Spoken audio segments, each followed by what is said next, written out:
জয় রাধে।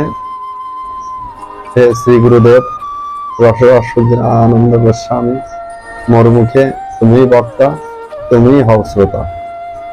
জয় রাধে। আজ আমি আলোচনা করব মহাপ্রভু কে, কেন আসলেন এবং আমাদেরকে তিনি কি দান করলেন, তিনি কি পেলেন, আমি এর উপর আলোচনা করব। তো কবিরাজ গোস্বামী আদিলীলার চতুর্থ পরিচ্ছেদে তিনি কলম দিয়েছেন যে লাগি আনুষঙ্গ কর্ম সব অসুর মাল, যে লাগি অবতার কহিতার মূল কারণ, রাগমার্গ ভক্তি লোকে করিতে প্রচার। অর্থাৎ তিনি এবার রাগমার্গের ভক্তি আমাদের দান করেছে। তো রাগমার্গের ভক্তিটা কি, এটা আমাদের একান্তভাবে জানার আবশ্যকতা রয়েছে। রাগমার্গের ভক্তিটা হচ্ছে, শাস্ত্রকার কলম দিলেন, দাস সখা পিতামাতা প্রেয়সীগণ। দাস সখা পিতামাতা এবং প্রেয়সীরা রাগমার্গে এই সব ভাবের উপর এই মতো যে বা করে কৃষ্ণ ভক্তি, এই মতো যে বা করে রাগানুগা ভক্তি, শ্রীকৃষ্ণের চরণে তার উপাজায় প্রীতি। তো একটা হচ্ছে অনুমান আর একটা বর্তমান। এখানে মহাপ্রভু আমাদের বর্তমান অর্থাৎ সাক্ষাৎ ভজন দান করেছে। তো আমরা জানলাম যে রাগমার্গের সম্বন্ধগুলো কি, কেমন, অর্থাৎ ব্রজের যে ভজন, ব্রজবাসীরা ভগবান শ্রীকৃষ্ণকে যেভাবে যে রীতিতে ভজন করেছিল, দাস্যভাবে সেবা, সখাসক্ত ভাবে স্কন্ধে আরোহণ, স্কন্ধে তারা চড়াইছে এবং বাৎসল্যভাবে যশোমতী, নন্দ রানী, নন্দ রাজা যে রীতি অবলম্বন করেছে, এগুলোই। তো এখানে আমরা সাধু সঙ্গে বা প্রায় শুনি মহাপ্রভু কেন সর্বশ্রেষ্ঠ অবতার, তিনি গোপীর ভজন দিতে আসলেন। তো গোপীর ভজন তো ওটা মধুরের। মহাজন বলছে, সবে কয় রাগের ভজন, গোপীর ভজন রাগের করণ কই গো তা কোথায় নিবে, গোপী ভাব বলে কারে তাইরে নারে ওই জায়গাতে গোল বাঁধান। গোপী ভাবাশ্রিত রসাশ্রিত ভাব নিয়া তুই গৌর না হলে, এটা গোপী না হলে। এখন মহাপ্রভু এই যে রাগমার্গের ভজন বা এই যে ব্রজের রস আস্বাদন, এই যে তার অন্তর নিহিত যে দিকটা রয়েছে, এই দিকটাকে যেন আমরা উপেক্ষা না করি। এটা অনুমান নয়, এটা বর্তমান, এটা বাস্তব। কিভাবে এই রসটা আমার আস্বাদন হতে পারে, তো এখানে শাস্ত্রকাররা বিভিন্ন ভাবে বলছে।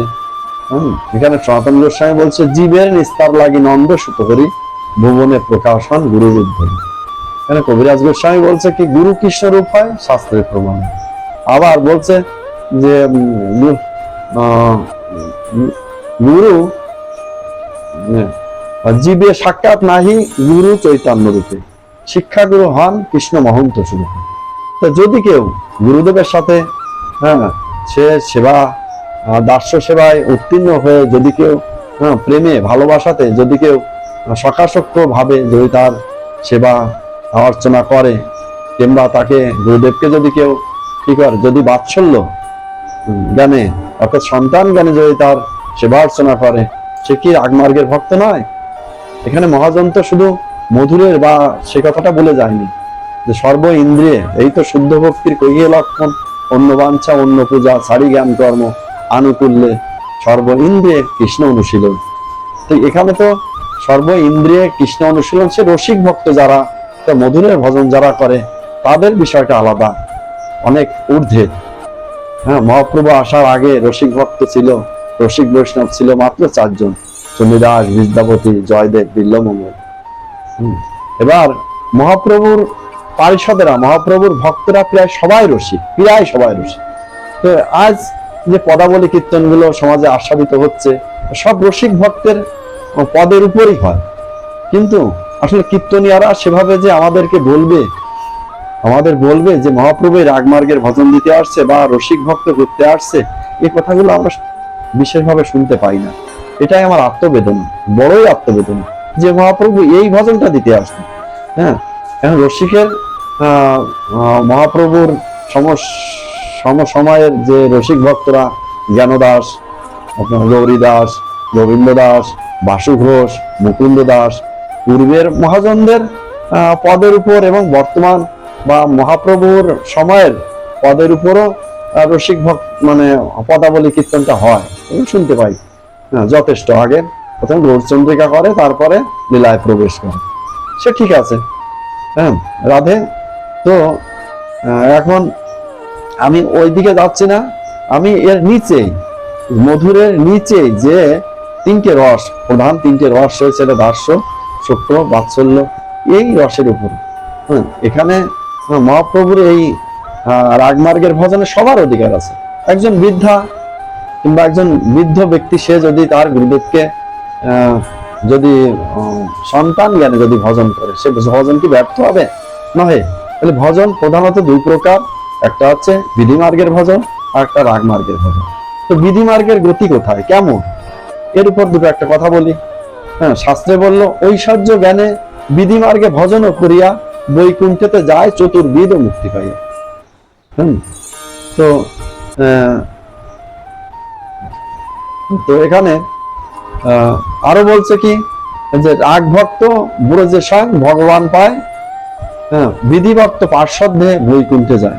রাগানুগা মার্গে তারে বা কৃষ্ণকে বা ভগবানকে ভজে যেই জন, সেই জন পায় ব্রজে ব্রজের নিয়ম। এখানে শাস্ত্রকার কৃষ্ণ শ্রীলা কবিরাজ গোস্বামী একবার না বারংবার সমস্ত চৈতামৃতটাই হ্যাঁ এই রাগ মার্গের উপর প্রকাশ করা হয়েছে, হ্যাঁ, প্রাধান্য দেওয়া হয়েছে, বারবার তিনি তুলে ধরেছেন একে প্রথম থেকে শেষ পর্যন্ত। তো আমরা এদিকে যেন বিশেষভাবে লক্ষ্য রাখি। তো বলছে কি যে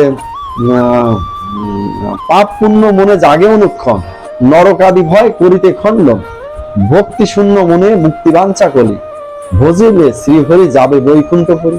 শোনরে ভগত কইয়ে তোকে, কৃষ্ণ প্রেম নাই বৈকুণ্ঠ লোকে, বৈকুণ্ঠ লোকেতে ভকত যত, যোগী মুনি ঋষি আশ্রয় কত, তাদের প্রেম সাধনে সিদ্ধ, সে প্রেমে কৃষ্ণ নাহানবদ্ধ, নিত্য সিদ্ধ প্রেম গোলকে রয়, সে প্রেম লভ্য সহজ নয়, ভজহ গোবিন্দ গোপীর ভাবে, নিরস প্রেমেতে কি সুখ পাবে। এই তো সিদ্ধান্ত কহিলাম সার, ইহার উপরে নাই কোয়া, যদি কেহ কয় আমি বেশি জানি, সে জানে জানুক আমি না মানি। জয় রাধে। তো এখানে এই রাগমার্গের উপর আমাদের একটু দেখতে হবে, হ্যাঁ, এর বাস্তবতা খুঁজতে হবে। রাধে রাধে। এখানে রাগমার্গকে দুই ভাগে ভাগ করা হয়েছে, একটা হচ্ছে রাগাত্মিকা আর রাগানুগা। শাস্ত্রে কি বলছে, রাগাত্মিকা ভক্তি মুখ্য ব্রজবাসী জনে, তার অনুগত ভক্তি রাগানুগা।